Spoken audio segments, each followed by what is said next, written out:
ബിസ്മില്ലാഹിർ റഹ്മാനിർ റഹീം. അസ്സലാത്തു വസ്സലാമു അലാ റസൂലില്ലാഹ്. കഴിഞ്ഞ ദിവസം വന്ന വോയിസുകൾക്കുള്ള പ്രതികരണം അറിയിക്കുകയാണ്. ഇവിടെ നമ്മുടെ ബഹുമാനീയ ഹുസൈൻ സലാഹി സാഹിബ് അദ്ദേഹം വീണ്ടും യൂസുഫ് നബിയുമായി ബന്ധപ്പെട്ട ആയത്തിനെ വിശദീകരിച്ചുകൊണ്ടേയിരിക്കുന്നുണ്ട്. വാസ്തവം എന്താണ് ഞാൻ ചുരുക്കി പറയാം. യൂസുഫ് നബി അലൈഹി സ്വലാമിൻ്റെ കാലത്ത് ഉള്ള ആളുകൾ പറഞ്ഞു അദ്ദേഹത്തിന് ശേഷം ഇനിയൊരു നബിയും വരില്ല എന്ന്. താങ്കളിപ്പോൾ ഉള്ളവരാണ് അത് പറഞ്ഞത്. പിന്നെ മൂസാ നബിയുടെ കാലം വന്നു, അപ്പോഴും പലരും അങ്ങനെ തന്നെ ചെയ്തു. അപ്പോൾ അവർ ഓർമ്മിപ്പിച്ചുകൊണ്ട് മുമ്പ് യൂസുഫ് നബിയുടെ കാലത്ത് സംഭവിച്ച കാര്യത്തെ അള്ളാഹു ഉണർത്തി. എന്നിട്ട് കദാലിക യുദില്ലുല്ലാഹു എന്ന് പറഞ്ഞുകൊണ്ട് ഇങ്ങനെയാണ് അള്ളാഹ് ഓരോ സമയത്തും വലാലത്തിലേക്ക് ആളുകളെ ആക്കുന്നത്, അല്ലെങ്കിൽ ആളുകൾ അങ്ങനെ ആയിത്തീരുന്നത് എന്ന്. പിന്നെ ഈസാ നബിയുടെ കാലത്തും അത് സംഭവിച്ചു. റസൂലുള്ളാഹി സ്വല്ലല്ലാഹു അലൈഹി വസല്ലം അയച്ചപ്പോഴും അത് തന്നെ സംഭവിച്ചു. ജിന്നുകൾ പറഞ്ഞതായിട്ട് ലൻ യബഅസ അല്ലാഹു അഹദ എന്ന് ഖുർആനിലുണ്ട്. ഇപ്പോൾ അതിനുശേഷം താങ്കൾ ഇതാ ആ ചര്യയെ നിലനിർത്തിക്കൊണ്ട് പറയുകയാണ് ഖാത്തമുൻ നബിയ്യീൻ ലാ നബിയ്യ ബഅദി. അതായത് റസൂൽ തിരുമേനിക്ക് ശേഷം ഒരു തരത്തിലൊരു നബിയും ഇനി വരില്ല. അള്ളാഹുവിൻ്റെ ഏറ്റവും വലിയ അനുഗ്രഹം, ഏറ്റവും വലിയ നിഅമത്തായ നുബൂവത്ത് അവസാനിച്ചിരിക്കുന്നു എന്ന്. അപ്പോൾ താങ്കളോട് ഞാൻ എടുത്തു പറഞ്ഞ ആയത്ത് കദാലിക യുദില്ലുല്ലാഹു എന്നുള്ള ആയത്ത് തന്നെ ഒന്ന് ഓർമ്മപ്പെടുത്തി. അതാണ് ഉണ്ടായത്. പിന്നെ താങ്കളുടെ രീതി ഇവിടെ എന്താണെന്ന് വെച്ചാൽ, യഥാർത്ഥ വാദം ഖാത്തമുൻ നബിയീൻ എന്നതുകൊണ്ട് എന്താണ് ഉദ്ദേശിക്കുന്നതാണ് നമ്മൾ പറഞ്ഞു പോകുന്നത്. താങ്കൾ പറയുന്നത് എന്നേക്കുമായി അവസാനത്തെ നബി, ഇതാണ് യഥാർത്ഥ അർത്ഥം, ഇത് തന്നെയാണ് എന്ന് വീണ്ടും താങ്കൾ പറയുകയാണ് ചെയ്യുന്നത്. ഞാനും പറയുന്നതാവട്ടെ, കാലം കൊണ്ടല്ല, സമയം കൊണ്ടല്ല, മറിച്ച് പദവിയിലും മഹിമയിലും അങ്ങേയറ്റം അഗ്രഗണ്യനായ അവസാനത്തെ എന്ന അർത്ഥത്തിൽ റസൂൽ തിരുമേനി ഖാത്തമുൻ നബീനാണ്. ഖാത്തം എന്നതിൻ്റെ എല്ലാ അർത്ഥവും അതിൽ അടങ്ങിയിട്ടുണ്ട്. അതെല്ലാം പരിഗണിക്കണമെന്ന് ഞാൻ വാദിക്കുന്നു. അപ്പോൾ വാദം എന്താണ്? ഖാത്തമുൻ നബീനാണ്. അപ്പോൾ താങ്കൾ ഒരു വാദിയായിരിക്കെ വാദം കൊണ്ട് വാദത്തെ ഖണ്ഡിക്കുകയാണ് ചെയ്യുന്നത്. ഖാത്തമുൻ നബീൻ ആയിരിക്കാൻ ഉണ്ടാവാൻ പാടില്ല, ഖാത്തമുൻ നബീൻ ആയിരിക്കും ഈ ആയത്തിന് ഇങ്ങനെ അർത്ഥം പറയാൻ പാടില്ല, അതല്ലല്ലോ രീതി. വാദമാണ്. അത് ഖണ്ഡിക്കാനുള്ള ഹുജ്ജത്തും ദലീലും ഒക്കെ വേറെ കൊണ്ടുവരണം. ഞാനങ്ങോട്ട് വിശുദ്ധ ഖുർആൻ എന്നുള്ള ആയത്തിലാണ് അവതരിപ്പിക്കുന്നത്. റസൂൽ തിരുമേനി സ്വല്ലല്ലാഹു ശേഷം നുബുവത്തിന്റെ വാതിൽ തുറന്നിരിക്കപ്പെട്ടിട്ടുണ്ട്, ഇനിയും റസൂൽ തിരുമേനിയെ പിൻപറ്റിക്കൊണ്ട് നബിമാർക്ക് വരാമെന്ന് വാദിക്കുന്നു. അതിന് ആയത്തുകൾ ഒന്നല്ല പല ആയത്തുകളും അവതരിപ്പിക്കുന്നു. എന്നാൽ താങ്കളുടെ വാദത്തിനും ഖണ്ഡിക്കാനായി താങ്കൾ ഒരൊറ്റ ആയത്ത് പോലും വാദിച്ചിട്ടില്ല, പറഞ്ഞിട്ടുമില്ല. പിന്നെ താങ്കളുടെ മറ്റൊരു രീതി എന്താണെന്ന് വെച്ചാൽ, ഞാൻ തെളിവായി കൊണ്ടുവരുന്ന ഒരു ആയത്തിന് അല്ലെങ്കിൽ ഹദീസിന് അല്ലെങ്കിൽ ഒരു കാര്യത്തെ അതിലെ ലുബ്ബായ കാതലായ വശത്തെ താങ്കൾ മാറ്റി നിർത്തിക്കൊണ്ട് അതിന്ന് കിട്ടുന്ന ഏതെങ്കിലും ഒരു ചെറിയൊരു ഭാഗം എടുത്തുകൊണ്ട്, വിഷയവുമായി ബന്ധമില്ലാത്ത ഭാഗം എടുത്തുകൊണ്ട് അതിനെക്കുറിച്ച് അങ്ങോട്ട് വിശദീകരിച്ചു കൊണ്ടേയിരിക്കുകയാണ് ചെയ്യുന്നത്. അപ്പം ഈ രീതിയിലുള്ള ഈ ജിദാല്, ഈ മുജാദല, അത് പോസിറ്റീവായി ഗുണം ചെയ്യുന്ന ഒന്നാണെങ്കിൽ പക്ഷെ താങ്കളെ ഖാത്തമുൽ മുജാദിലീൻ എന്നെങ്കിലും പറയാമായിരുന്നു. അതിനും വകയില്ല. അപ്പം അതുകൊണ്ട് തെളിവ് അതെന്താണ് കൃത്യമായി ആ പോയിന്റിൽ തെളിവായി അവതരിപ്പിക്കുന്ന കാര്യത്തെ മാത്രമേ എടുത്തുകൊണ്ട് അതിലൂന്നി പറയുക. അങ്ങനെ ചെയ്യുകയാണെങ്കിൽ കുറഞ്ഞ സംസാരം മതിയായിരിക്കും. വളരെ പെട്ടെന്ന് തന്നെ കാര്യങ്ങളെല്ലാം വ്യക്തമാക്കാനും സാധിക്കും. ഇവിടെ അദ്ദേഹം പറയുന്നത് സാധാരണ അഹമ്മദികളെ പോലെ തന്നെ ഇദ്ദേഹം തെറ്റിദ്ധാരണ വരുത്തുകയാണ് ചെയ്യുന്നത് എന്നാണ് പറയുന്നത്. ഇവിടെ എനിക്കൊന്നും പറയാനില്ല. താങ്കൾ പറഞ്ഞ ഈ യാ ബനി ആദമ എന്ന് പറയുന്നിടത്തുള്ള ഈ ഖിതാബ് എന്താണെന്ന് താങ്കൾ തന്നെ വായിച്ചു പറഞ്ഞ അതേ അർത്ഥത്തിൽ അതന്നെ ഒന്നുകൂടെ കേട്ടാൽ മതി. എനിക്കതിലൊന്നും പറയാനില്ല. ഞാൻ ഉദ്ദേശിച്ച പോയിന്റ് താങ്കൾ പറഞ്ഞിട്ടുണ്ട്. യാ ബനി ആദമ എന്ന് എവിടെയാണോ പറയുന്നത് അവിടെ അതുകൊണ്ട് ഉദ്ദേശിക്കുന്നത് അത് ഏത് കാലത്താണോ പറഞ്ഞത് ആ കാലത്തുള്ളവർ, അതോടൊപ്പം ഭാവിയിലുള്ളവരെല്ലാം എന്ന്. ആ അർത്ഥം അതിനുണ്ട്, അത്രേ ഉള്ളൂ. വേറെ അതിലെനിക്ക് യാതൊരു ഉദ്ദേശവും ഇല്ല. അത് താങ്കൾ തന്നെ പറയുകയും ചെയ്തു. ഇദ്ദേഹം പറയുന്നത് 40ഓളം ഉദാഹരണങ്ങളെ കുറിച്ചാണ്. അപ്പോൾ ആ 40ഓളം ഉദാഹരണങ്ങൾ വാസ്തവത്തിൽ ആ വ്യക്തികൾ സമ്പൂർണരായിരുന്നോ, ശ്രേഷ്ഠരായിരുന്നോ എന്നുള്ളതാണ്. ഏതുപോലെ അവർ വാസ്തവത്തിൽ ശ്രേഷ്ഠരായിരുന്നില്ലയോ അതുപോലെ അവർ വാസ്തവത്തിൽ അവസാനത്തെയല്ലായിരുന്നു എന്ന രീതിയിലുള്ള സംസാരമാണ് അദ്ദേഹം കൊണ്ടുവരുന്നത്. അപ്പോൾ ഞാൻ വാദിച്ച് ഒരു തെളിവ് ഉദ്ദേശിച്ച് തെളിവിനെടുത്തുകൊണ്ട് വേറെ കാര്യമാണ് അദ്ദേഹം പറയുന്നത്. തെളിവെന്താണ്? ഇവിടെ അറബി ഭാഷാ ശൈലിയിൽ ഈ രീതിയാണ് ഉപയോഗിക്കാറുള്ളത്. അത് പറഞ്ഞവർ ആലിമുൽ ഗൈബായിരുന്നില്ല. അതുകൊണ്ട് അവരുടെ ജ്ഞാനം വെച്ചുകൊണ്ട് അവർ പറഞ്ഞു. അത് അവരുടെ ദൃഷ്ടിയിൽ അവരുടെ കാലത്ത് ശരി തന്നെയായിരുന്നു. പക്ഷെ ഖാത്തമുൻ നബീൻ എന്ന് പറഞ്ഞ കർത്താവ് അള്ളാഹുവാണ് ആ ഫേല് പറഞ്ഞത്. പറഞ്ഞ ആൾ അള്ളാഹു ആലിമുൽ ഗൈബാണ്. അതിലൊരിക്കലും തെറ്റ് അങ്ങോട്ടും ഇങ്ങോട്ടും സംഭവിക്കുകയില്ല. പക്ഷെ ആരും തന്നെ ഈ 40 ഉദാഹരണത്തിലും ഇത് അവസാനത്തേതാണ് എന്ന് പറഞ്ഞുകൊണ്ട് ഒരു പദവി ആർക്കും കൊടുക്കുന്നില്ല. ഏതെങ്കിലും ഒരു വസ്തുവിനെ പിടിച്ചത് അവസാനത്തെ എന്ന് പറഞ്ഞു. എന്ത് മഹിമയാണ് അതിലുള്ളത്? എത്രയോ കാലം അവസാനത്തെ എന്താണ് അന്ന് കിട്ടാൻ പോകുന്നത്? പറയുന്നവൻ എന്ത് ഗുണം, കേൾക്കുന്നവൻ എന്ത് ഗുണം? ഇതൊക്കെ പോട്ടെ. ആ 40 ഉദാഹരണങ്ങളിൽ ഞാനൊരു ഉദാഹരണം, ഒന്നിലധികം ഉദാഹരണം റസൂൽ തിരുമേനിയുടെ ഹദീസ് വെച്ച് പറഞ്ഞിട്ടുണ്ടായിരുന്നു. ചുരുക്കത്തിൽ ആ ഒറ്റ ഹദീസ്, അബ്ബാസ് റളിയല്ലാഹുവിനെ കുറിച്ച് ഖാത്തമുൽ മുഹാജിരി എന്ന് പറഞ്ഞ ഹദീസ് ഉണ്ടല്ലോ, അതിന് താങ്കൾക്ക് എതിർപ്പില്ലല്ലോ. അതിന് താങ്കൾ എന്താ പറഞ്ഞത്? അത് മക്ക ഹിജ്റത്താണെന്ന്. അപ്പോൾ മക്ക ഹിജ്റത്തിന് ശേഷം ഒരു ഹിജ്റത്തും ഇല്ല എന്നാണോ പറയുന്നത്? ഉണ്ടെങ്കിൽ അതുപോലെ റസൂൽ തിരുമേനിക്ക് ശേഷമുള്ള നുബുവത്തും ഉണ്ട്. ഇല്ലെങ്കിൽ ഏത് രീതിയിലാണ് ഇല്ല എന്ന് താങ്കൾ മനസ്സിലാക്കുന്നത്, ആ രീതിയിൽ പുതിയ നുബുവത്തും ഇല്ല. അത് നമ്മൾ തമ്മിൽ വ്യത്യാസമല്ല. ആ ഒരു പോയിന്റ് മനസ്സിലാക്കിയാൽ മതി. ഏതുപോലെ മക്ക ഹിജ്റത്തിനെ ഏറ്റവും അനുഗ്രഹീതമായ ഹിജ്റത്താക്കി മനസ്സിലാക്കിയോ, അതിനുശേഷം ഉള്ള ഹിജ്റത്തിനൊരു പ്രാധാന്യവുമില്ല, അല്ലെങ്കിൽ മക്ക ഹിജ്റത്തിൻ്റെ രീതി അവലംബിച്ചുകൊണ്ട് ആ ചര്യയിൽ ആ പാതയിൽ നടക്കുന്ന മറ്റ് ഹിജ്റത്തുകളായിരിക്കും നടക്കാൻ പോകുന്നത്. അല്ലാതെ പുതിയൊരു നബി വന്ന് പുതിയൊരു ഹിജ്റത്ത് കൊണ്ട് നടത്തില്ല. ഏതുപോലെ പുതിയൊരു ഉമ്മത്ത് വരില്ല, പുതിയൊരു ദീന് വരില്ല, പുതിയൊരു കിതാബ് വരില്ല. അതുപോലെ അപ്പം അത് തന്നെ നമ്മളും പറയുന്നത്. അപ്പോൾ അബ്ബാസ് റളിയല്ലാഹു അൻഹു എങ്ങനെയാണോ ഖാത്തമുൽ മുഹാജിരീൻ ആയത്, അതുപോലെ റസൂൽ തിരുമേനി സ്വല്ലല്ലാഹു അലൈഹി വസല്ലം ഖാത്തമുൻ നബീനാണ്. അതാണ് നമ്മൾ പറയുന്നതും വിശ്വസിക്കുന്നതും. ഇവിടെ നമ്മുടെ ബഹുമാന്യ സലാഹി സാഹിബ് പറയുന്നത് വിനീതൻ ഒരു പുതിയ കണ്ടുപിടുത്തം നടത്തി എന്നാണ്. ശരിയാണ്, താങ്കൾ ആദ്യമായി കേൾക്കുന്നത്, താങ്കൾക്ക് ആദ്യമായി കേൾക്കുന്നതൊക്കെ പുതിയ കണ്ടുപിടുത്തം പോലെ തോന്നും. അതിനിപ്പോൾ നമുക്കെന്ത് ചെയ്യാൻ പറ്റും? ഖുർആൻ നമ്മൾ തുടക്കം മുതൽ ഓതി അവസാനം വരെ ഓതിയാൽ ഒരുപാട് കാര്യങ്ങൾ കിട്ടും താങ്കൾക്ക്. അതൊക്കെ കണ്ടുപിടുത്തമായിരിക്കും. അതിനൊക്കെ അവാർഡ് കൊടുക്കാൻ നിന്നാൽ പിന്നെ ഒന്നും ഉണ്ടാവില്ല കയ്യിൽ. താങ്കളല്ലേ വിശ്വസിക്കുന്നത് ഈസാ നബി അലൈഹി സ്വലാം വരുമെന്ന്? ശരിയാണോ തെറ്റോ? ഈസാ നബി വരും എന്നല്ലേ വിശ്വസിക്കുന്നത്? ഈസാ നബി വരുമ്പോൾ ഈ ഉമ്മത്തിൽ ഒരാളായിക്കൊണ്ട് വരുമെന്നല്ലേ വിശ്വസിക്കുന്നത്? അതെ. ഈസാ നബിയെ കുറിച്ച് റസൂൽ തിരുമേനി സ്വല്ലല്ലാഹു അലൈഹി വസല്ലം പറഞ്ഞിട്ടില്ലേ? ഇന്നഹു ഖലീഫത്തി ഫി ഉമ്മത്തി മിൻ ബഅദി, അദ്ദേഹം എൻ്റെ ഖലീഫയായിരിക്കും, ഈ ഉമ്മത്തിൽ എനിക്ക് ശേഷം വരുന്നവരായിരിക്കുമെന്ന് അതും പറഞ്ഞിട്ടുണ്ട്. അപ്പം അതൊക്കെ പറഞ്ഞ് താങ്കളോടാണ് പറഞ്ഞത്. ഒരു നോട്ടീസ് അവിടെ എഴുതി വെച്ചിട്ടുണ്ട്. അതിനു മുമ്പ് വഅദല്ലാഹുല്ലദീന ആമനു മിൻകും വഅമലു സ്വാലിഹാത്തി ലയസ്തഖ്ലിഫന്നഹും ഫിൽ അർദി കമ ഇസ്തഖ്ലഫല്ലദീന മിൻ ഖബ്ലിഹിം. ആരാണോ വരുന്നത് അത് ഈ ഉമ്മത്തിൽ ഉള്ളവരായിരിക്കും, മുമ്പ് ഉമ്മത്തിൽ വന്ന പോലെ ആയിരിക്കും അവർ വരിക എന്ന്. അല്ലാതെ മുമ്പ് ഉമ്മത്തിൽ വന്ന ആൾ തന്നെ ഇവിടെ വരും എന്ന് പറയണമെങ്കിൽ ഈ ആയത്ത് ഒരിക്കലും അവിടെ യോജിക്കില്ല. എതിരാണ് ഈ ആയത്ത് എന്നാണ് ഞാൻ പറയുന്നത്. ഇസ്തഖ്ലഫ എന്ന് പറഞ്ഞാൽ എന്താണ് അർത്ഥം? ഇസ്തഖ്ലഫ അല്ലാഹു അബൂ ബക്കർ എന്ന് ബുഖാരിയിൽ വന്നിട്ടില്ലേ? അബൂബക്കർ അല്ലാഹു ഖലീഫയാക്കി എന്ന് വന്നിട്ടുണ്ടോ? ഉണ്ട്. അപ്പോൾ ഇവിടെ അതേ പദം വന്നിരിക്കുന്നത്. ഈ ഉമ്മത്തിലുള്ളവരെ അള്ളാഹു ഖലീഫയാക്കും എന്നാണ് പറയുന്നത്. അതിനകത്ത് ഈ ഉമ്മത്തിലുള്ളവരൊക്കെ പിടിച്ച് ഖലീഫയാക്കും എന്നല്ല. ആരെയാണോ ആക്കുന്നത് ഈ ഉമ്മത്തിലുള്ളവരായിരിക്കും അതിൻ്റെ വ്യവസ്ഥ പൂർത്തിയാവുമ്പോൾ. അപ്പോൾ ആക്കപ്പെടുന്നത് മുമ്പ് ആക്കിയവരെ പോലെ ആയിരിക്കും, എന്നാൽ മുമ്പ് ആക്കിയവരായിരിക്കില്ല എന്ന് മാത്രമേ ഞാൻ ആയത്തിന് എടുത്തിട്ടുള്ളൂ. ആ ഒരു തെളിവാണ് അതാണ് എൻ്റെ ഹുജ്ജത്ത്. അതിനപ്പുറം ഞാൻ ഒന്നും പറഞ്ഞിട്ടില്ല. 1300 വർഷം ആ കണക്കൊന്നും ഞാൻ പറഞ്ഞിട്ടില്ല. ഒക്കെ താങ്കൾ പറയുന്നതാണ്.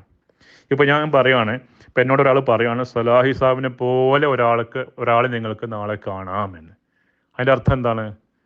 സലാഹി സാഹിബിനെ നാളെ കാണാൻ പറ്റില്ല എന്നല്ലേ? വേറെ ആളല്ലേ കാണാൻ പറ്റുള്ളൂ.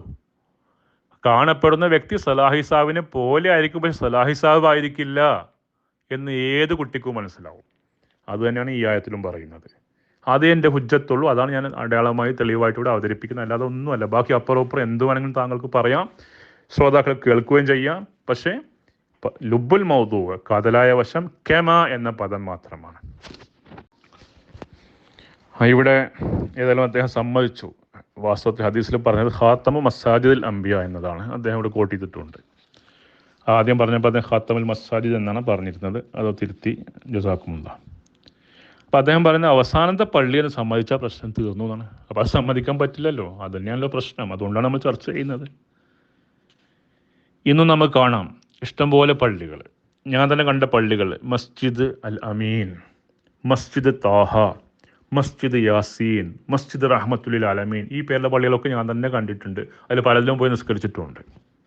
ഇതൊക്കെ റസൂലുള്ളാഹിന്റെ പള്ളികൾ തന്നെയാണ്. ഇന്നും പള്ളികൾ ഉണ്ടായിക്കൊണ്ടിരിക്കുന്നുണ്ട്. അപ്പം എങ്ങനെയാണ് റസൂൽ തിരുമേനി സ്വല്ലല്ലാഹു അലൈഹി വസല്ലം മദീനത്തിലുള്ള പള്ളി ഖാത്തമ മസാജിദിൽ അംബിയാവുന്നത്? അത്രേ ചോദിച്ചിട്ടുള്ളൂ. അമ്പിയാക്കൻ്റെ പള്ളി പറഞ്ഞാൽ പലതും ഉണ്ട്. ഇപ്പോൾ ബനി ഇസ്രായേൽ നബിമാർ എവിടേക്കാണ് സുജൂദ് ചെയ്തത്, ആ സുജൂദ് ചെയ്ത സ്ഥലമൊക്കെ മസ്ജിദാണ്. സുലൈമാൻ നബി സുജൂദ് ചെയ്ത സ്ഥലത്ത് മസ്ജിദ് സുലൈമാൻ എന്ന് പറയാം. ദാവൂദ് നബി സുജൂദ് ചെയ്ത സ്ഥലത്ത് മസ്ജിദ് ദാവൂദ് എന്ന് പറയാം. ഈസാ നബി സുജൂദ് ചെയ്ത സ്ഥലത്ത് മസ്ജിദ് ഈസബനു മറിയം എന്ന് പറയാം. അപ്പം അതിലൊക്കെ റസൂൽ തിരുമേനിയുടെ മസ്ജിദ് നബവി, അതാണ് ഖാത്തം, ഏറ്റവും അഗ്രഗണ്യ ടോപ്പായിട്ടുള്ള പള്ളി. ഇനി വല്ല പള്ളി ഉണ്ടെങ്കിൽ ദാവൂദ് നബിയുടെ പേരിലുള്ള പള്ളി ഇനി വരില്ല, ആ പേരിലുള്ള പള്ളിക്ക് സ്ഥാനമല്ല. ഈസാ നബിൻ്റെ പേരിൽ പള്ളി ഉണ്ടാക്കുക, അതിന് സ്ഥാനമല്ല. ഇനി എന്തെങ്കിലും പള്ളി ഉണ്ടാക്കുകയാണെങ്കിൽ റസൂൽ തിരുമേനിയുടെ ഈ പള്ളിയുടെ മാതൃകയിൽ, ആ ചര്യയിൽ, ആ രീതിയിലുള്ള റസൂൽ തിരുമേനിയുടെ പള്ളികൾ മാത്രമേ ഇനി ഉണ്ടാവാൻ പറ്റുള്ളൂ. അത്രേ ഹദീസിനുള്ള അർത്ഥമുള്ളൂ. ആ അർത്ഥം തന്നെയാണ് ഇനി പുതിയ ഉമ്മത്തുണ്ടാവാൻ പാടില്ല, പുതിയ കിതാബ് ഉണ്ടാവാൻ പാടില്ല, പുതിയ ദീനും ഉണ്ടാവാൻ പാടില്ല. വളരെ വ്യക്തമായി മനസ്സിലാക്കാം. അപ്പം മസ്ജിദ് ബൈത്തുൽ ഹറാമിനോട് തന്നെ കൂട്ടി യോജിപ്പിക്കേണ്ട ആവശ്യമില്ല. നബിമാരുണ്ടാക്കിയ പള്ളികളെ കുറിച്ചാണ് ഇവിടെ സംസാരം നടക്കുന്നത്. ഈയിടെ ഈ വോയിസിൽ അദ്ദേഹം ഇമാം അഹമ്മദിൻ്റെ ഹദീസ് വഇന്നി ഇൻദല്ലാഹി ഖാത്തമുൻ നബിയ്യീൻ വ ആദമു ലമുൻജദിലുൻ ഫി തീനത്തി എന്നുള്ള ഹദീസ് അതെടുത്തുകൊണ്ട് അദ്ദേഹം പറഞ്ഞത് ഇമാം അഹമ്മദിൻ്റെ ഹദീസാണ്, ഫതഹുൽ ബാരി എന്നാണ് ഞാൻ കൊണ്ടുവന്നത്. ശരിയാണ്, ഇമാം അഹമ്മദിൻ്റെ ഹദീസ് തന്നെയാണ്. ഫതഹുൽ ബാരി എന്ന് കൊണ്ടുവരാൻ കാരണം ആ ഇഷ്ടികയായിട്ടുള്ള, താങ്കൾ തന്നെ തുടക്കമിട്ട് സംസാരിച്ച ഇഷ്ടികയുടെ ഹദീസ് ഉണ്ടല്ലോ, അത് ഫതഹ് ബാരിയിലാണുള്ളത്. അപ്പോൾ അതിനോട് ചേർന്ന് അതിന് ഫതഹ് ബാരി പറഞ്ഞ വിശദീകരണം പറഞ്ഞപ്പോൾ അതേ കൂട്ടത്തിൽ വരുന്ന കാര്യമായതുകൊണ്ടാണ് ഇത് അവിടുന്ന് തന്നെ എടുത്തു പറഞ്ഞത്, വിഷയവുമായി ബന്ധപ്പെട്ട കാരണത്താൽ. കാരണം ഈ ഒരു വിഷയത്തെക്കുറിച്ച് ഇബ്നു ഹജർ അസ്കലാനി റഹ്മത്തുള്ളാഹി പറഞ്ഞപ്പോൾ അദ്ദേഹമാണ് ഈ ഹദീസ് കൊണ്ടുവന്ന് അവിടെ ഇട്ടത്. അപ്പോൾ ഇമാം അഹമ്മദിൻ്റെ ഹദീസ് തന്നെയാണ്, അത് എവിടെ നിന്നാണുള്ള അതിൽ നമുക്ക് തർക്കമൊന്നുമില്ല. പിന്നെ അതുപോലെ തന്നെ ഞാനത് വായിച്ചതിൽ തെറ്റ് പറ്റിയിട്ടുണ്ട്, വളരെ ശരിയാണ്, പിഴവ് പറ്റിയിട്ടുണ്ട്.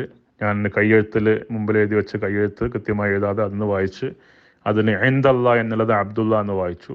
പക്ഷെ അതുമായിട്ട് യാതൊരു ബന്ധവുമില്ല. താങ്കൾക്ക് കാര്യം ആക്കിയതിൽ ജസാക്കുമുള്ള സന്തോഷം. അങ്ങനെയുള്ള കാര്യങ്ങൾ താങ്കൾക്ക് മനസ്സിലാക്കാൻ സാധിക്കുന്നു എന്നതിൽ. ഇനി വിഷയത്തിലേക്ക് വരാം. ഇവിടെ താങ്കൾ പറയുന്നത് ലാ നബിയ ബഅദി എന്ന് ഖാത്തമുൻ നബിയീൻ എന്ന് പറഞ്ഞിടത്തെല്ലാം ആവശ്യമില്ല എന്നാണ് താങ്കൾ പറയുന്നത്. ശബ്ദം താങ്കളുടെ വോയിസ് അങ്ങനെയാണ് മനസ്സിലാവുന്നത്. അതുകൊണ്ടാണ് ഈ ഹദീസിൽ ഇവിടെ ഖാത്തമുൻ നബീൻ എന്ന് വന്നിട്ടുണ്ട്, പക്ഷേ ലാ നബിയ ബഅദി എന്ന് പരാമർശിക്കപ്പെട്ടിട്ടില്ല. അതുപോലെ ഖുർആനിലും ലാ നബിയ ബഅദി എന്നില്ല, ഖാത്തമുൻ നബി എന്ന് മാത്രമേ ഉള്ളൂ. അപ്പോൾ ലാ നബിയ ബഅദി എന്നുള്ള കാരണത്താലാണ് ഖാത്തമുൻ നബിയീൻ അവസാനത്തെ നബി ആവുകയുള്ളൂ എന്നൊരു സൂചനയാണ് താങ്കൾ തരുന്നത്.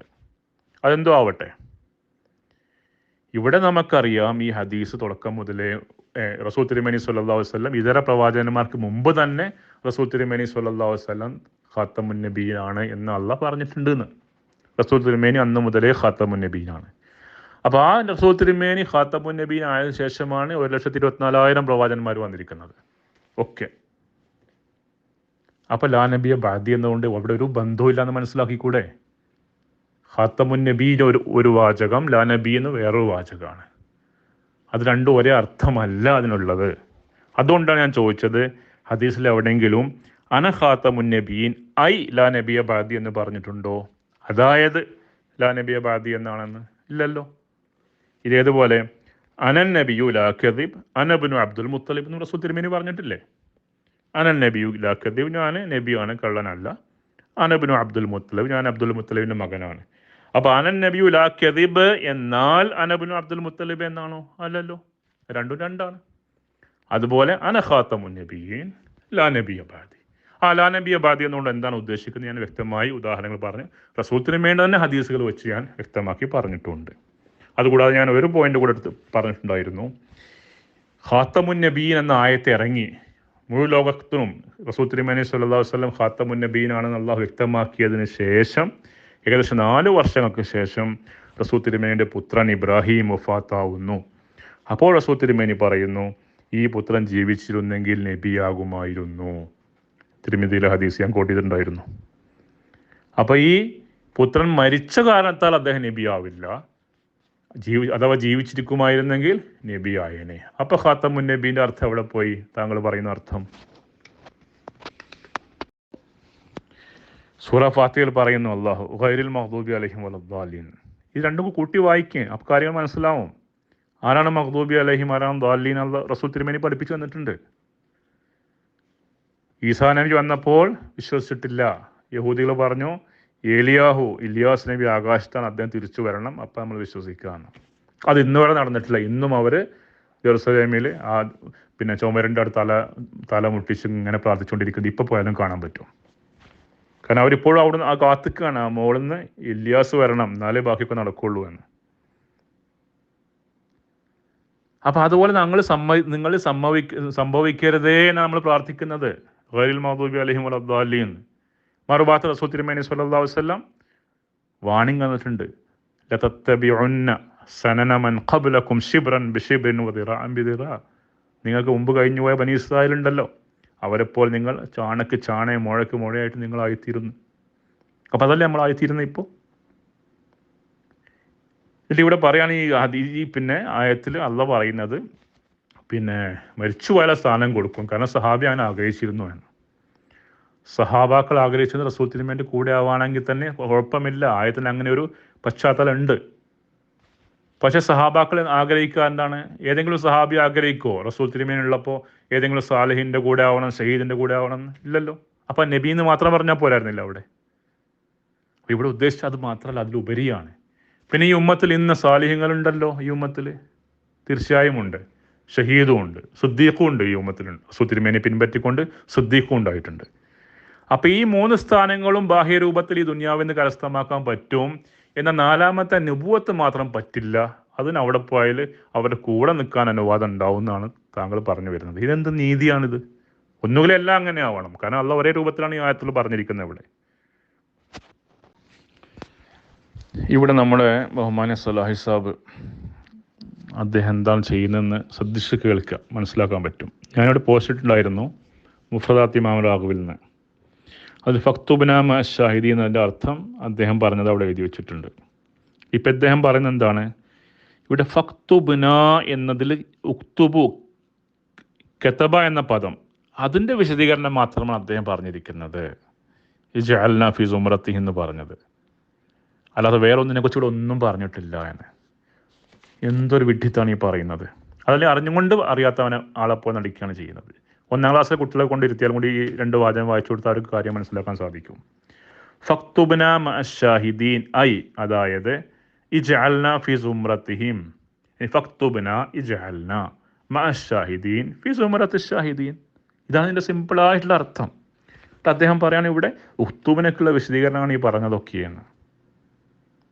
അതുകൂടാതെ ഇമാം റാഗിബ് പറയുന്നു ഫൗലായിക മഅല്ലദീന അൻഅമല്ലാഹു അലൈഹിം എന്നതുപോലെ എന്ന് എടുത്തെഴുതിയിട്ടും കൂടെ ഉണ്ട് ഈ ആയത്തിൽ. അപ്പോൾ ഇവിടെ സംസാരം മാനെക്കുറിച്ചാണ്. അവരുടെ കൂട്ടത്തിൽ കൂടെ എന്നുകൊണ്ട് ഉദ്ദേശിക്കുന്നത് അവരിൽ ഉൾപ്പെടുത്തിക്കൊണ്ടേ എന്ന് എടുത്ത് പറയുകയാണ് ചെയ്യുന്നത്. ഇനി അതല്ല, താങ്കൾ പറയുന്ന പോലെ ഫക്തുബന എന്നതിനാണ് നോക്കുക. ഖുറാനിൽ വേറെ എവിടെയും സ്ഥലത്ത് ഫക്തുബന എന്ന് പറഞ്ഞിട്ടുണ്ടോ? ഉണ്ടല്ലോ. വക്തുബ് ലനാ ഫി ഹാദിഹി ദുനിയ ഹസനതൻ വഫിൽ ആഖിറ, സൂറത്ത് ആറാഫിൽ ആയത്താണ്. പടച്ചോനെ ഈ ദുനിയാവിലും ആഖിറത്തിൽ നമുക്ക് ഹസനാത്ത് എന്ന് എഴുതി വെക്കണേന്ന്. അവിടെ ഉക്തുബ് ലനാ എന്നുണ്ടല്ലോ. അതിൻ്റെ അർത്ഥം എന്താ പറഞ്ഞിരിക്കുന്നത്? ഇമാം റാഗിബും മറ്റുള്ള മുഫസ്സിർമാരും ഒക്കെ എന്താ പറഞ്ഞു നോക്കുക. എല്ലാവരെയും ശ്രദ്ധിക്കുക. എല്ലാ മുഫസ്സിർ പറഞ്ഞു പോയി നോക്കുക താങ്കൾ. തബറി പറയുന്നു ഐ ഇജ്അൽനാ മിമ്മൻ കതബ ലഹു. ഉക്തുബ് ലനാ എന്ന് പറഞ്ഞാൽ ഇജ്അൽനാ മിമ്മൻ കതബ ലഹു എന്ന്. അപ്പം അതന്നെ ഫക്തുബ്ന മഅ ഷാഹിദീൻ ഫക്തുബ്ന ഇജ്അൽനാ, അതേ അർത്ഥമാണ് ഇമാം റാഗിബ് വരെ കൊടുത്തത്. അപ്പം അതിനെ നമ്മുടെ സലാഹി സാബ് മാറ്റി പിടിച്ചുകൊണ്ട് അദ്ദേഹം പറയുന്ന വാക്കനുസരിച്ച് കുത്തിത്തിരിപ്പ് നടത്താണ് ഇവിടെ ഉണ്ടാക്കിയത്. അതാണ് വളരെ വ്യക്തമായി കാണാം, ആർക്കും കാണാം. അപ്പം ഇതിലും വലിയൊരു കുത്തിത്തിരിപ്പ് വേറെ നമുക്ക് കാണാൻ പ്രയാസമാണ് ഈ സമയത്ത്. ഈ വോയിസിൽ ഇതിന് ശേഷമുള്ള വോയിസുകളിലൊക്കെ ഇദ്ദേഹം ഇതിന് സിറാത്തുൽ മുസ്തഖീം എന്ന ആയതിനെ കുറിച്ചും വമൻ യുതി അല്ലാഹു റസൂലിനെ കുറിച്ചൊക്കെയാണ് പറയുന്നത്. അപ്പോൾ ഇദ്ദേഹം പറയുന്നത് എന്താണ്? ഇപ്പോൾ ഒരു മുസ്ലിമായ ഒരു വ്യക്തി നിസ്കരിക്കുകയാണ്, സൂറ ഫാത്തിഹ ഓതുമ്പോൾ അദ്ദേഹം പറയാണ്, ഇഹ്ദിന സിറാത്തൽ മുസ്തഖീം സിറാത്തൽ ലദീന അൻഅംത അലൈഹിം, അല്ലയോ പഠിച്ച റബ്ബേ നീ എന്നെ നബിയാക്കിയണമേ. അപ്പം അങ്ങനെയാണോ നമ്മൾ പ്രാർത്ഥിക്കുന്നത്? ഈ പ്രാർത്ഥിക്കുന്നവരൊക്കെ നബിയാക്കുന്നുണ്ടോ? ഇതാണ് അദ്ദേഹത്തിൻ്റെ ചോദ്യം. നിസ്കാരത്തെ ഇങ്ങനെയാണോ മനസ്സിലാക്കിയിരിക്കുന്നത്? ഒരു കാര്യം ഒരു മറുപടി പറയുമ്പോൾ അതിലൊരു സെൻസിബിളായിട്ടുള്ള എന്തെങ്കിലും വേണം. അള്ളാഹു അനുഗ്രഹിച്ചവരുടെ മാർഗത്തിലാക്കുക. അനുഗ്രഹിച്ചവർ ആരൊക്കെയാണ്, ആ പദവികൾ ആരൊക്കെയാണ് അള്ളാഹു സൂറത്ത് നിസായിൽ എടുത്തു പറഞ്ഞിട്ടുണ്ട്. അപ്പോൾ ഒരാൾ ആഗ്രഹിക്കുകയാണ് ആ പദവിയിൽ എത്തിപ്പെടാൻ വേണ്ടിയിട്ട്. അതിൽ ദർജകളുണ്ട്, എല്ലാം ദർജകളാണല്ലോ. ആദ്യം സാലിഹ്, അല്ലെങ്കിൽ ഷഹീദ്, അതിലുപരിയായി സിദ്ദീഖ്, അതിലുപരിയായി നബി. അപ്പം നോക്കുക, ഇതിന് തീർച്ചയായും താങ്കൾ പറഞ്ഞതിൽ നിന്ന് പല കാര്യങ്ങളും വ്യക്തമാണ്. കാരണം പ്രാർത്ഥിക്കുമ്പോൾ ഒരു മുസ്ലിമിന് അറിയില്ല എന്താ പ്രാർത്ഥിക്കുന്നതെന്ന്. എവിടുന്നോ കേട്ട് ദുആ പഠിച്ചു, അതങ്ങനെ ഓതിക്കൊണ്ടിരിക്കുക ചെയ്യുന്നത്. ഇന്ന് ഫലസ്തീനിലെ പ്രശ്നം, ഇന്ന് യഹൂദികൾ എന്തുകൊണ്ടാണ് ഫലസ്തീനിൽ? അള്ളാഹ് പറഞ്ഞെന്താണ് മുസ്ലിങ്ങളോട്? യരിസുഹാ ഇബാദിയ സാലിഹൂൻ അന്നൽ അർദ യരിസുഹാ ഇബാദിയ സാലിഹൂൻ. അള്ളാഹിൻ്റെ സാലിഹീങ്ങളായ ആളുകൾക്ക് ഈ ഭൂമി അള്ളാഹിന് കൊടുക്കുന്ന പറഞ്ഞത്. യരിസുഹ, യുദ്ധമൊന്നും ചെയ്യാതെ മറ്റേ സ്വത്ത് കൊടുക്കുന്ന പോലെ എടുത്തു കൊടുക്കുന്ന പറഞ്ഞത്. ഖുർആൻ പറഞ്ഞതാണ്, ഞാൻ പറഞ്ഞതല്ല. അത് സബൂറിൽ എഴുതിയിട്ടുണ്ടെന്ന് അള്ളാഹ് പറഞ്ഞിട്ടുണ്ട്. അപ്പോൾ എന്തുകൊണ്ട് കൊടുക്കുന്നില്ല? എന്തുകൊണ്ട് യഹൂദികളുടെ കയ്യിലാണ് ഇന്നും? ഈ ഒരൊറ്റ കാരണത്താൽ, സാലിഹ്യങ്ങളില്ലാത്തതുകൊണ്ട്. അള്ളാഹ് കള്ളം പറയില്ലല്ലോ. അപ്പോൾ ചുരുങ്ങിയ ഭാഷ ഈ 4 മറാത്തിബില് പദവികളിൽ നിന്ന് ചുരുങ്ങിയ പദവിയെങ്കിലും മുസ്ലിങ്ങൾക്ക് കരസ്ഥമാക്കേണ്ടേ? അപ്പോൾ പ്രാർത്ഥിക്കുമ്പോൾ അതും കൂടെ മനസ്സിലില്ല. നമുക്ക് മരിച്ചു പോയാൽ അവരുടെ കൂടെ നമ്മൾ ഉണ്ടാവുള്ളൂ. ആ ഒരു ചിന്ത മാത്രമേ മനസ്സിലുള്ളൂ. നമുക്ക് പദവി ഇവിടെ കിട്ടുന്ന അവർ ആഗ്രഹിക്കുന്നില്ല. അങ്ങനെ പ്രാർത്ഥിച്ച പദവി സ്വീകരിക്കുകയാണെങ്കിൽ നീ പ്രശ്നമൊന്നും വരില്ലായിരുന്നു. ഇനിയിപ്പോൾ ഈ സാലിഹ് പോട്ടെ, ഒരു ഈമാനായിട്ടുള്ള അതിലും കുറഞ്ഞ പദവിയാണ് ഒരു മുഅ്മിൻ എന്നുള്ളത്. അള്ളാഹ് പറയണ അൻതുമുൽ അലൗന ഇൻ കുൻതും മുഅ്മിനീൻ.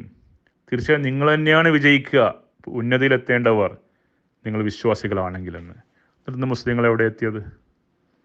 വകാന ഹഖൻ അലൈനാ നസ്റുൽ മുഅ്മിനീൻ. വിശ്വാസികളെ സഹായിക്കുക എന്നുള്ള എൻ്റെ ബാധ്യതയാണെന്ന് അള്ളാഹ് പറയുന്നു. എന്തുകൊണ്ട് അള്ളാഹ് സഹായിക്കുന്നില്ല എന്ന് ഫലസ്തീനിൽ നമ്മൾ കാണുന്നില്ലേ? എന്തുകൊണ്ടാണ് അങ്ങനെ സംഭവിക്കുന്നത്? അള്ളാഹ് കള്ളം പറയോ? വിശ്വാസത്തിൻ്റെ കുറവ്. ഇന്നല്ലദീന ആമനു വഅമലു സ്വാലിഹാത്തി സയജഅലു ലഹുമുർ റഹ്മാൻ വുദ്ദാ. വിശ്വാസവും സൽക്കർമ്മവും ചെയ്യുന്നവരെ അവരുടെ പരസ്പരം അവരിൽ അള്ളാഹു വുദ്, സ്നേഹം ഇട്ട് കൊടുക്കുന്നു. തമ്മിൽ തല്ലുന്നവരല്ല ഇന്ന് മുസ്ലിങ്ങൾ. അപ്പം ഇതൊന്നും ഇല്ലാതിരിക്കാൻ കാരണം ഇത് തന്നെയാണ്. നമ്മുടെ ദീനെ നമ്മൾ മനസ്സിലാക്കിയത് ഇങ്ങനെയാണ്. വെറും അതിൻ്റെ തൊലി അത് നോക്കി അതിൻ്റെ ഉള്ളിൽ കഴമ്പ് എന്താണെന്ന് മനസ്സിലാക്കാൻ പറ്റിയിട്ടില്ല. ഇത്ര അധികം പ്രാർത്ഥിച്ചതൊക്കെ ആയിട്ടും ബനി ഇസ്രായേലിലെ സ്ത്രീകൾക്ക് വരെ അള്ളാഹു വഹി ഇൽഹാം കൊടുക്കാറുണ്ടായിരുന്നു. സ്ത്രീകൾ വരെ സിദ്ദീഖിയത്തിൻ്റെ പദവിയിൽ എത്തിയിട്ടുണ്ടായിരുന്നു ബനി ഇസ്രായേലിൽ. ഇവിടെ ഒരു സാലിഹിലും കൂടെ എത്താൻ പറ്റുന്നില്ല. ഒക്കെ അവരുടെ കൂടെ നമ്മൾ ഉണ്ടാവും മരിച്ചു പോയാലെന്ന്. അതാണ് അദ്ദേഹം പറയുന്നതിൻ്റെ ചുരുക്കം. ഇനി ഇവിടെ എനിക്ക് ഇതുവരെ അദ്ദേഹം പറഞ്ഞതിൻ്റെ മറുപടി ഞാൻ പറഞ്ഞത്. ഇനി ഒരു കാര്യം കൂടെ ഇവിടെ പോയിന്റ് ഞാൻ പുതിയ വോയിസായിട്ട് പറയുകയാണ്. നമ്മുടെ കഴിഞ്ഞ പോലെ പണ്ഡിതന്മാരും പലരും, ഭൂരിപക്ഷം എല്ലാവരും തന്നെ ഈസാ നബി വരുന്ന വിശ്വസിക്കുന്നവരാണ് ഈ ഉമ്മത്തിൽ. അപ്പോൾ ഈസാ നബി വരുന്നത് ഈ ഉമ്മത്തിലൊരു വ്യക്തി ആയിക്കൊണ്ടായിരിക്കുന്ന റസൂൽ തിരുമേനി സ്വല്ലല്ലാഹു അലൈഹി വസല്ലം എടുത്ത് പറഞ്ഞിട്ടുണ്ട്. അത് ചിലവരത് മനസ്സിലാക്കിയിട്ടുണ്ട്, ചിലർ മനസ്സിലാക്കിയിട്ടില്ല. അതെന്തോ ആവട്ടെ. പക്ഷെ വരാനിരിക്കുന്ന ഈസാ നബിയുടെ ഗുണങ്ങൾ ഈ പണ്ഡിതന്മാർ എടുത്തു പറഞ്ഞതൊക്കെ ശ്രദ്ധിച്ച് നോക്കുകയാണെങ്കിൽ ഈ ഉമ്മത്തിൽ റസൂൽ തിരുമേനി പിൻപറ്റിക്കൊണ്ട് വരുന്നൊരു വ്യക്തിയെക്കുറിച്ചാണ് അത് പറയുന്നത്. എന്നിട്ട് ആ വ്യക്തിക്ക് നുബുവത്ത് ഉണ്ടായിരിക്കും, എന്നാൽ ശരീഅത്തില്ലാത്ത നുബുവത്തായിരിക്കും എന്നൊക്കെ അവർ പറയുന്നുണ്ട്. ഇമാം സുയൂത്തി പറഞ്ഞ കുറച്ച് ഉദാഹരണം മുമ്പ് പറഞ്ഞിട്ടുണ്ടായിരുന്നു. അതുപോലെ അൽ ഫുത്തുഹാത്തുൽ മക്കിയയിൽ ഒരുപാട് ഇതിനെക്കുറിച്ച് പറഞ്ഞിട്ടുണ്ട്. യൻസലു വലി യൻദാ നുബുവത്തിൻ മുത്ലഖത്തിൻ യുശ്രിക്കുഹു ഫീഹൽ ഔലിയാ അൽ മുഹമ്മദിയൂൻ ഫഹുവ മിന്നാ വ സയ്യിദുന. ഇവർ മുത്ലഖായ നുബുവത്തോടു കൂടി തന്നെ ഒരു വലിയ വരും എന്നാണ് പറഞ്ഞത്. അപ്പോൾ വലിയ എന്ന് പറയാൻ കാരണം ഈ ഉമ്മത്തിൽ ഒരാളായിരിക്കും എന്ന നിലക്കാണ് അത് പറയുന്നത്. അതുപോലെ യൻസലു ഫീന ഹക്കമൻ മിൻ ഗൈരി തശ്രീഇൻ വഹുവ നബിയ്യുൻ ബിലാ ശക്ക്. ശരീഅത്തില്ലാതെ ഈ ഉമ്മത്തിൽ വരും, തീർച്ചയായും അദ്ദേഹം നബി ആയിരിക്കുമെന്ന്. അപ്പോൾ അത് ഇപ്പോൾ ഉദാഹരണത്തിന് ഇപ്പോൾ ഇമാം മുഹദ്ദിൻ ബിൻ അറബിയെക്കുറിച്ചാണ് പറയുന്നതെങ്കിൽ അദ്ദേഹം ഇത് രണ്ടും അത് ഈസാ ബിൻ മറിയം ആയിരിക്കും എന്ന രൂപത്തിലും പറയുന്നുണ്ട്. ഈസാ നബി അല്ല, വേറൊരു വ്യക്തി ഉമ്മത്തിലായിരിക്കും എന്നും പറയുന്നുണ്ട്. പല വിശദീകരണമുണ്ട്. അത് ആ വിഷയത്തിലേക്കല്ല ഇപ്പോൾ ഞാൻ ഉദ്ദേശിച്ച് പോകുന്നത്. ആ വരാൻ പോകുന്ന വ്യക്തിയെക്കുറിച്ച് ഇങ്ങനെ ഒരു കാര്യം വന്നപ്പോൾ അത് മുമ്പ് വന്ന ഈസാ നബി ആയിരിക്കുമോ അതോ ഈ ഉമ്മത്തിലെ ആളായിരിക്കുമോ എന്ന കാര്യത്തെ ഖുർആൻ കൊണ്ട് എങ്ങനെയാണ് മനസ്സിലാക്കുക എന്നുള്ളതാണ്. അതിനുള്ള ആയത്തിലാണ് ഇതിന് മുമ്പ് അവതരിപ്പിച്ചത്. ഇപ്പോൾ ഈ ഉമയുത്തില്ലാഹു റസൂല എന്നൊക്കെ ആയത്ത് വെച്ചിട്ട് റസൂൽ തിരുമേനി പിൻപറ്റിയുള്ളവർക്ക് വരുന്നവർക്ക് നുബുവത്ത് പദവി വരെ ലഭിക്കാം എന്ന് അള്ളാഹ് ഓപ്പണാക്കി വെച്ചിട്ടുണ്ട്, പറഞ്ഞിട്ടുണ്ട്. അതിലുപരിയായി റസൂൽ തിരുമേനിയുടെ ഉമ്മത്തിൽ നിന്ന് റസൂൽ തിരുമേനിയെ പിൻപറ്റിക്കൊണ്ട് വരുന്ന ഒരു പ്രതിപുരുഷനെ കുറിച്ച് അള്ളാഹു ഖുർആനിൽ പറയുന്നുണ്ട്. ആ ആയത്ത് മാത്രം ഇവിടെ ഓതി അതിൻ്റെ അർത്ഥം പറഞ്ഞുകൊണ്ട് ഞാൻ തൽക്കാലം നിർത്തുന്നതായിരിക്കും. ഇബ്രാഹിം നബി അലൈഹി സ്വലാം ഇസ്മായിൽ നബിയെ മക്കയിൽ വിട്ട് അവിടെ പ്രാർത്ഥന നടത്തിയിട്ടുണ്ടായിരുന്നു. റബ്ബന വബഅസ് ഫീഹിം റസൂലൻ മിൻഹും യത്ലു അലൈഹിം ആയാതിക വയുഅല്ലിമുഹുൽ കിതാബ വൽ ഹിക്മത വയുസക്കിഹിം ഇന്നക അൻതൽ അസീസുൽ ഹക്കീം എന്ന്. അസീസും ഹക്കീമായ അള്ളാഹിനെ വിളിച്ചുകൊണ്ട് പ്രാർത്ഥിച്ച പ്രാർത്ഥനയിൽ ഒരു നബിയെ ഇവരിൽ നിന്നും എഴുന്നേൽപ്പിക്കണം, ആ നബിക്ക് ഇന്ന ഗുണങ്ങൾ ഉണ്ടാവണം എന്ന് അദ്ദേഹം പ്രാർത്ഥിച്ചിട്ടുണ്ടായിരുന്നു. ആ പ്രാർത്ഥനയുടെ മറുപടി എന്നോണം അതേ വാക്കുകളോടെ അള്ളാഹു മറുപടി പറയുകയാണ് സൂറത്തുൽ ജുമഅയിൽ. ഹുവല്ലദീ ബഅസ ഫിൽ ഉമ്മയ്യീന റസൂലൻ മിൻഹും യത്ലു അലൈഹിം ആയാതിഹി വയുസക്കീഹിം വയുഅല്ലിമുഹുൽ കിതാബ വൽ ഹിക്മ വഇൻ കാനൂ മിൻ ഖബ്ലു ലഫീ ളലാലിൻ മുബീൻ. അള്ളാഹു ഈ ഉമ്മയ്യീങ്ങളിൽ നിന്ന് അവരിൽ നിന്നുള്ള ഒരാളെ അള്ളാഹു എഴുന്നേൽപ്പിച്ചു, അവരിൽ നിയോഗിച്ചു. ആ വ്യക്തി ഇന്ന ജോലികളൊക്കെ ചെയ്യും. യത്ലു അലൈഹിം ആയാതിഹി യുസക്കീഹിം വയുഅല്ലിമുഹുൽ കിതാബ വൽ ഹിക്മ എന്നൊക്കെ. ഇത് റസൂൽ തിരുമേനി സ്വല്ലല്ലാഹു അലൈഹി വസല്ലം കുറിച്ചുള്ള പ്രവചനമായിരുന്നു. റസൂൽ തിരുമേനി ആ പ്രവചന സാക്ഷാത്കാരമെന്നോ അള്ളാഹു നിയോഗിച്ചു. എന്നിട്ട് ആ അസീസുൽ ഹക്കീമായ അള്ളാഹുവിന് ഉത്തരം പറഞ്ഞ മറുപടി പൂർത്തിയായതിന് മുമ്പായിട്ട് അള്ളാഹു ഒന്നുകൂടെ ഒരു ആയത്തൂടെ അവിടെ പറയുന്നുണ്ട്. വആഖരീന മിൻഹും ലമ്മാ യൽഹഖൂ ബിഹിം വഹുവൽ അസീസുൽ ഹക്കീം. ഈ ഉമ്മയ്യങ്ങൾ മാത്രമല്ല മറ്റൊരു കൂട്ടരിലും, ആഖരീന നക്കിറ, വേറെ ഒരു കൂട്ടർ, വേറെ എല്ലാവരും എന്നല്ല പറയുന്നത്, ഒരു കൂട്ടരിൽ. ആരാണ് ആ കൂട്ടർ? ലമ്മാ യൽഹഖൂ ബി, ഇവരുമായി, അതായത് സഹാബത്തും റസൂൽ തിരുമേനുമായി ഇതുവരെ കൂടിച്ചേർന്നിട്ടില്ല, എന്നാൽ പിന്നീട് കൂടിച്ചേരും.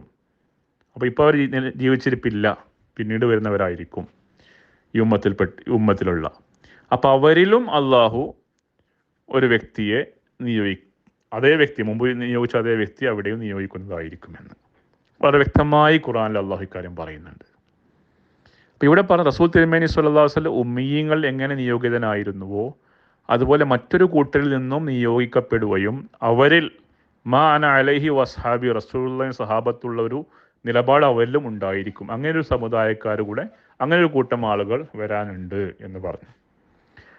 സഹാബത്ത് ചോദിച്ചു, അവരാരാണ്? മൻ ഹും യാ റസൂലല്ലാഹ്. ഇപ്പോൾ ഒരു വ്യക്തിയെക്കുറിച്ചാണ് പറയുന്നത്, ബാസ, ഒരു വ്യക്തിയെ, വാഖരീന വഹുവല്ലദി ബാസ ഫി ആഖരീന. പക്ഷെ ആ വ്യക്തി ആരാണെന്ന് ചോദിക്കാതെ ആ കൂട്ടരാരാണെന്ന് ചോദിക്കുന്ന സഹാബത്ത്. അവർക്കറിയാം റസൂൽ തിരുമേനി എല്ലാവരിലേക്കും അയക്കപ്പെട്ട ആളാണ്, ഖിയാമത്ത് വരെയുള്ള റസൂലാണ്. പക്ഷെ ഇവിടെ റസൂൽ തിരുമേനിയുടെ റിസാലത്തിനെ കുറിച്ചല്ല പറയുന്നത്. റസൂൽ തിരുമേനിയെ മറ്റൊരു പ്രാവശ്യം റസൂൽ തിരുമേനി എഴുന്നേൽപ്പിക്കപ്പെടുന്ന ഒരു കൂട്ടരെ കുറിച്ച്, സഹാബത്ത് ഞങ്ങൾ ജീവിച്ചിരിക്കുന്ന പോലെ അവർ ജീവിക്കുമ്പോൾ ആ സൗഭാഗ്യരാരാണെന്നാണ് ചോദിക്കുന്നത്. അപ്പോൾ അതിന് മറുപടി റസൂൽ തിരുമേനി പറഞ്ഞത് ലൗകാൻ ഈമാൻ എന്താ സുറയ്യ ലനാലഹു റിജാലുൻ ഔ റജുലുൻ മിൻ ഹൗല ബനി ഫാർസ് എന്ന ചില ആളുകൾ, അല്ലെങ്കിൽ ഒരാൾ അത് ഈമാനെ സുറയ്യ വരെ പോയി എത്തിപ്പെട്ട് അവിടുന്നും അതിനെ തിരികെ കൊണ്ടുവരുമെന്ന്. അപ്പോൾ ഇസ്ലാം ഈമാൻ, ഇപ്പം ഞാൻ നേരത്തെ പറഞ്ഞല്ലോ ഈമാൻ്റെ ഗുണങ്ങൾ, ഈമാൻ ഇല്ലാത്ത അവസ്ഥയൊക്കെ, അങ്ങനെ അവസ്ഥ വരുമ്പോൾ അതിന് രണ്ടാമത് നിലനിർത്താൻ വേണ്ടി അള്ളാഹു ഒരു വ്യക്തി അയക്കും. അത് റസൂൽ തിരുമേനി തന്നെ മറ്റൊരു വരവ് പോലെ ആയിരിക്കും എന്നാണ് അവിടെ പറയുന്നത് കൃത്യമായിട്ട്. ഈ ആയത്തിനെ കുറിച്ച് ഇറങ്ങി സംസാരിക്കുകയാണെങ്കിൽ നമുക്ക് സംസാരിക്കാം. ഞാനിപ്പോൾ തുടക്കം ഇടുന്നത് മാത്രമേ ഉള്ളൂ. ഇനി അത് മുമ്പ് സംസാരിച്ചാണെങ്കിൽ സംസാരിക്കേണ്ടതെന്ന് നിങ്ങൾ പറയുകയാണെങ്കിൽ ശ്രോതാക്കൾക്ക് വേണ്ട പോലെ വിലയിരുത്താവുന്നതാണ്. അപ്പോൾ ഈ ആയത്തിൽ കൃത്യമായി പറയുന്നത് ഇതാണ്, അള്ളാഹു ഈ ഉമ്മത്തിൽ തന്നെ ഒരു വ്യക്തി അയക്കും എന്നുള്ളത്. ആ വ്യക്തി റസൂൽ തിരുമേനിയിൽ നിന്ന് അകന്ന് മറ്റൊരു വ്യക്തി ആയിരിക്കില്ല, റസൂൽ തിരുമേനി അതില്ലായിരിക്കും. അതുകൊണ്ടാണല്ലോ പിന്നെ അതേ ആത്തഫിൻ്റെ വാവ് വെച്ച് വആഖരീന എന്ന് പറഞ്ഞത്. അപ്പോൾ ഇവിടെ ഈ ആയത്ത് വെച്ചിട്ടും നമുക്ക് കൃത്യമായി മനസ്സിലാക്കാം, ഇപ്പോൾ ഈ മുമ്പ് പറഞ്ഞ ഈ പിന്നെ പണ്ഡിതന്മാരൊക്കെ പറഞ്ഞ വ്യക്തി മുമ്പ് മരിച്ചുപോയ ഈസാ നബി അല്ല, മറിച്ച് ഈ ഉമ്മത്തിൽ നിന്ന് വരേണ്ട ഒരാളാണ്. അപ്പോൾ ഏതുവരെ എന്ന് വെച്ചാൽ ഷാ വലിയുല്ലാ സാബ് ദഹലവി അദ്ദേഹത്തിൻ്റെ ഗ്രന്ഥമായ അൽ ഖൈറുൽ കസീറിൽ 72-ാമത്തെ പേജിൽ പറയുന്നു, യസ്ഉമുൽ ആമ്മത്തു അന്നഹു ഇദാ നസല ഇലൽ അർദി കാന വാഹിദൻ മിനൽ ഉമ്മ. അദ്ദേഹം ഭൂമിയിൽ ഇറങ്ങുമ്പോൾ, ഈ വരാൻ പോകുന്ന വ്യക്തി ഭൂമിയിൽ ഇറങ്ങുമ്പോൾ ഈ ഉമ്മത്തിന് ഒരാളായിരിക്കുന്ന എല്ലാവരും പൊതുവെ വിശ്വസിക്കുന്നതാണ്. കല്ല എന്ന അത്ര മാത്രമല്ല, ബൽ ഹുവ ഷറഹുൻ ലിൽ ഇസ്മിൽ ജാമിഉൽ മുഹമ്മദി. അദ്ദേഹം മുഹമ്മദ് നബിയുടെ ഇസ്മുൽ ജാമി മുഹമ്മദിൻ്റെ നബിയുടെ പേരിൻ്റെ ഷറഹായിരിക്കും. വനുസ്ഖത്തുൻ മുൻതസിഖത്തുൻ മിൻഹു, അദ്ദേഹത്തിൻ്റെ തന്നെ ഒരു കോപ്പി ആയിരിക്കുമെന്ന് കൃത്യമായി പറയുകയാണ്. നുസ്ഖത്തുൻ മുൻതസിഖത്തുൻ എന്ന് പറഞ്ഞാൽ റസൂൽ തിരുമേനിയുടെ തന്നെ ഒരു കോപ്പി ആയിരിക്കും. ഷത്താന ബൈനഹു ബൈന അഹദി മിനൽ ഉമ്മ. അപ്പോൾ അദ്ദേഹത്തെ ഇതര ഉമ്മത്തിലുള്ള മറ്റുള്ളവരുമായുള്ള വളരെയധികം വ്യത്യാസമുണ്ട്. കാരണം റസൂൽ തിരുമേനിയുടെ അത്രയും അടുപ്പമുള്ള ആളായിരിക്കും. ഒരു പക്ഷേ റസൂൽ തിരുമേനിയുടെ തന്നെ കോപ്പി ആയിരിക്കും എന്ന്. അപ്പോൾ ഇത്രമാത്രം പണ്ഡിതന്മാർ മുൻകഴിഞ്ഞ സലഫു സാലിഹ്യങ്ങൾ പറഞ്ഞു പോയിട്ടുണ്ട്. അപ്പോൾ ഈ ഒരു പ്രവചനം വെച്ച് നോക്കുമ്പോഴും നമുക്ക് കൃത്യമായിട്ട് അറിയാം സൂറ ജുമയിൽ ഈ ഉമ്മത്തിൽ നിന്നുള്ള ഒരാളെ കുറിച്ച് അള്ളാഹു സുവാർത്ത അറിയിക്കുന്നുണ്ട് എന്നുള്ളത്. ഈ വോയിസിലും ഇതിന് ശേഷമുള്ള 2 വോയിസിലും അദ്ദേഹം പറയുന്നത് ഇമാം റാഗിബ് കൊടുത്ത തഫ്സീർ അദ്ദേഹം മനസ്സിലാക്കിയ പോലെയല്ല ഞാൻ മനസ്സിലാക്കിയത് എന്നാണ്. ഇപ്പോൾ ഇമാം റാഗിബ് മനസ്സിലാക്കിയത് സലാഹി സാഹിബ് മനസ്സിലാക്കിയ പോലെയാണെന്ന് അദ്ദേഹം പറയുന്നതിൻ്റെ ചുരുക്കം. അദ്ദേഹം പറയുന്നത് എന്താണ്, ഇമാം റാഗിബ് പറയാത്ത കാര്യം അദ്ദേഹം കൂടെ കൊണ്ടുവരുന്നുണ്ട്. അദ്ദേഹം ഇതിൽ പരലോകത്തെ എന്ന പദം കൂട്ടിച്ചേർക്കുകയാണ് ചെയ്യുന്നത്. അത് എവിടെ നിന്ന് കിട്ടിയെന്ന് എനിക്കറിയില്ല. ഇമാം റാഗിബ് പറഞ്ഞ എന്താണ്, മൻ അതാ അല്ലാഹ വറസൂലഹു മിൻകും, ആരാണോ നിങ്ങളിൽ നിന്ന് അള്ളാഹുവിനെയും മുഹമ്മദ് നബി തിരുമേനി സല്ലല്ലാഹു അലൈഹി വസല്ലമയും പരിപൂർണമായി പിൻപറ്റുന്നത്, ഇതാഅത്ത് ചെയ്യുന്ന അനുസരിക്കുന്നത്, അൽഹഖഹുല്ലാഹു, ആ വ്യക്തി അള്ളാഹു ഉൾപ്പെടുത്തും, ബില്ലദീന യുഖ്ദിമുഹും മിമ്മൻ അൻഅമ അലൈഹിം മിനൽ ഫിറഖിൽ അർബ, മുമ്പ് അള്ളാഹു അനുഗ്രഹിച്ചു വിട്ട ആ 4 ഗ്രൂപ്പുകളിൽ നിന്ന്, ആ 4 കൂട്ടരിലും എന്ന്. ആരൊക്കെയാണ് 4 കൂട്ടർ? നബീന സുദ്ദീഖീന ശുഹദാ വസ്സാലിഹീൻ ഫിൽ മൻസിലത്തി വസ്സവാബ്, സ്ഥാനം കൊണ്ടും സവാബ് കൊണ്ടും ഉൾപ്പെടുത്തുന്ന പറഞ്ഞിരിക്കുന്ന അവിടെ. പിന്നെ എവിടുന്നാണ് ഈ പരലോകം എന്ന വാക്ക് കൊണ്ടുവന്നത്? എന്നിട്ട് അദ്ദേഹം പറയാം സവാബ് എന്ന് പറഞ്ഞാൽ അത് പരലോകത്ത് മാത്രമേ ഉള്ളൂ എന്നാണ്. അല്ലാഹു ഖുർആനിൽ പറയാൻ ഒമൻ യുരിദ് സവാബ ദുനിയ നുഅ്തിഹി മിൻഹ, ഈ ദുനിയാവ് നാരാണ് സവാബ് ആഗ്രഹിക്കുന്ന അവർക്ക് ദുനിയാവിൽ സവാബ് കൊടുക്കുന്ന അല്ലാഹു പറഞ്ഞിട്ടുണ്ട്. സലാഹി സാഹിബ് പറയുന്നത് സവാബ് ആഖിറത്തിന് മാത്രമേ ഉള്ളൂ എന്നാണ്. അത് എവിടുന്ന് കൊണ്ടുവന്നത് അതും അറിയുന്നില്ല. എന്നിട്ട് ഇമാം റാഗിബ് പറയാത്തത് ഇവിടെ പറഞ്ഞിട്ട് അടുത്ത പേജും കൂടെ അദ്ദേഹം 1314 പേജ് കൂടെ നോക്കാൻ പറഞ്ഞു. എന്നിട്ട് അതിലും ഇമാം റാഗിബ് പറയുന്നത് ഇത് തന്നെയെന്ന് പറഞ്ഞുകൊണ്ട് അവിടെയും പരലോകം എന്ന് അദ്ദേഹം തങ്ങളുടെ വകയായിട്ട് കൂട്ടിച്ചേർക്കുകയാണ് ചെയ്യുന്നത്. ഇനി ഇതിന് ഏറ്റവും വലിയ തെളിവ് എന്താണ്? അപ്പം അദ്ദേഹം 1314 പേജ് വായിച്ചില്ലേ, ആ പേജിൻ്റെ താഴെ ഹാഷിയുണ്ട്, നോട്ട്. അതിൽ മുഫസ്സിർ, അറിയപ്പെട്ട മുഫസ്സിറായിരുന്ന ഇബ്നു ഹയ്യാൻ അന്ദലുസി, ഇമാം അന്ദലുസി സാഹിബ്, അദ്ദേഹം ഇമാം റാഗിബ് പറഞ്ഞതിനെ എതിർത്തുകൊണ്ട് വിയോജിപ്പ് പ്രകടിപ്പിച്ചുകൊണ്ട് അദ്ദേഹം അവിടെ എഴുതുന്നുണ്ട്. എന്താണ് അദ്ദേഹം എഴുതുന്നത്? ഇമാം റാഗിബ് പറഞ്ഞ പോലെ മനസ്സിലാക്കുകയാണെങ്കിൽ ഫയൽസം അൻ യകൂന ഫീ സമാനിർ റസൂൽ ഔ ബഅദഹു അംബിയാ യുതിഊനഹു വഹാദാ ഗൈർ മുംകിൻ. ഇമാം റാഗിബ് പറയുന്ന പോലെയാണെങ്കിൽ റസൂൽ തിരുമേനിയുടെ കാലത്തോ അല്ലെങ്കിൽ റസൂൽ തിരുമേനിക്ക് ശേഷമോ റസൂൽ തിരുമേനി അനുസരിക്കുന്ന നബിമാരുണ്ടാവേണ്ടതാണ്. അത് ശരിയല്ല. അതിന് കാരണം എന്താ അദ്ദേഹം പറയുന്നത്? ഖാത്തമുൻ നബിയ്യിൻ ലാ നബിയ ബഅദി എന്ന്. അപ്പോൾ ഈ സലാഹിയുടെ വിശ്വാസം ഉള്ള ഒരു പണ്ഡിതനായിരുന്നു അദ്ദേഹം. പക്ഷെ അദ്ദേഹത്തിൻ്റെ വിശ്വാസത്തിൽ ഉറച്ചു നിന്നിട്ടുണ്ട്. ഇമാം റാഗിബിനെ ഇല്ലാത്തവരെ, വിശ്വസിക്കാത്തവരെ കുറ്റപ്പെടുത്താൻ പോയിട്ടില്ല. അവർ പറഞ്ഞ തെറ്റാങ്കിൽ തെറ്റെന്ന് അദ്ദേഹത്തിൻ്റെ ദൃഷ്ടിയിൽ തെറ്റാണ് അദ്ദേഹം പറഞ്ഞു. പക്ഷെ ഇവിടെ സലാഹി സാഹിബ് എന്താ ചെയ്യുന്നത്? ഇമാം റാഗിബ് അങ്ങനെ പറഞ്ഞിട്ടേ ഇല്ല എന്ന്. എത്ര വലിയ തെറ്റാണ് ഈ പറയുന്നത്. ഇമാം അന്ദലുസിക്ക് മനസ്സിലായി ഇമാം റാഗിബ് പറഞ്ഞത് ഇന്നതാണ്. പക്ഷെ സലാഹി സാഹിബ് പറഞ്ഞത് അങ്ങനെയല്ല. അദ്ദേഹം അദ്ദേഹത്തിൻ്റെ വകയായിട്ട് പരലോകം എന്ന വാക്ക് കൂട്ടിച്ചേർത്ത് എന്തൊക്കെയോ പറയുന്നുണ്ട്. ഇതാണ് അദ്ദേഹത്തിൻ്റെ ചർച്ച.